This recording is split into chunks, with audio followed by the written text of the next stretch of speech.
Non,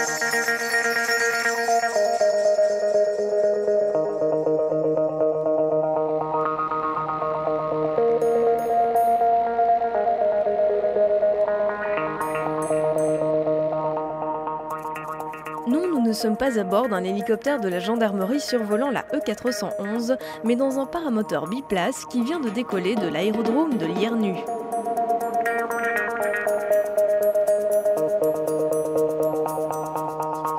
En fait, tout commence sur le plancher des vaches en compagnie d'Olivier Simons qui a installé son école ici-bas.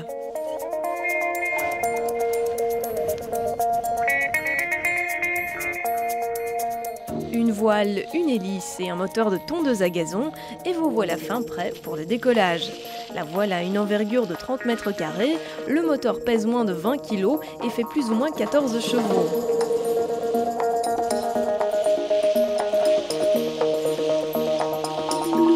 L'hélice, quant à elle, est le plus souvent composée de bois, parfois de carbone, et vaut le prix d'une toute petite moto. L'essence utilisée est un mélange de temps et la machine consomme plus ou moins 3 litres à l'heure. Avec Michel, Olivier fixe les dernières sangles et décolle sous les yeux admiratifs des futurs pilotes.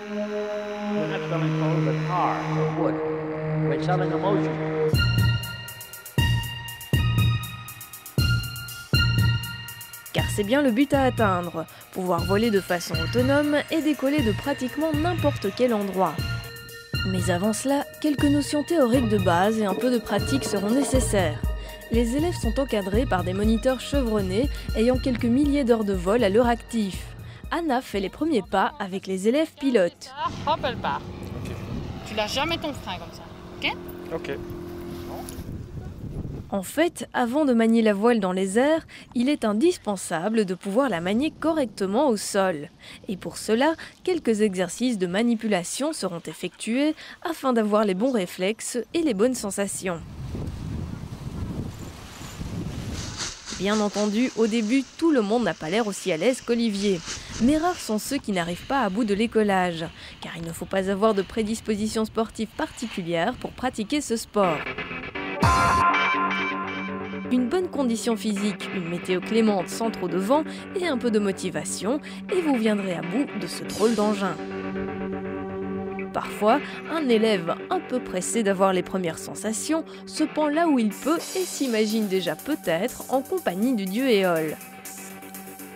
Afin de les rassurer et par mesure de sécurité, tous les élèves sont reliés par radio à Michel, qui coordonne les vols au sol et dispense encore quelques conseils si nécessaire. Avant le décollage, il est indispensable de faire tourner le moteur quelques minutes afin de ne pas démarrer à froid et de vérifier que tout fonctionne correctement. Un petit briefing avant l'envol avec un compagnon pilote et les images font le reste.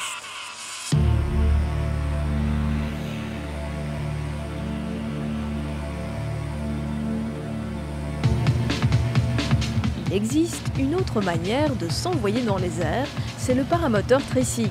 Il s'agit d'un petit chariot composé de quelques tubes inox et de 2 barres en fibre de verre en guise d'amortisseur.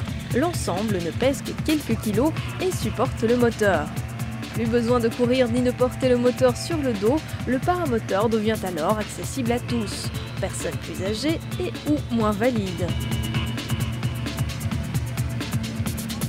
Nous ne résistons pas à l'envie de vous faire profiter d'un décollage en biplace cette fois.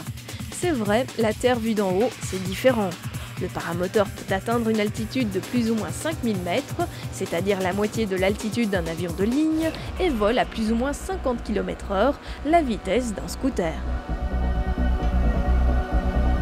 Sound.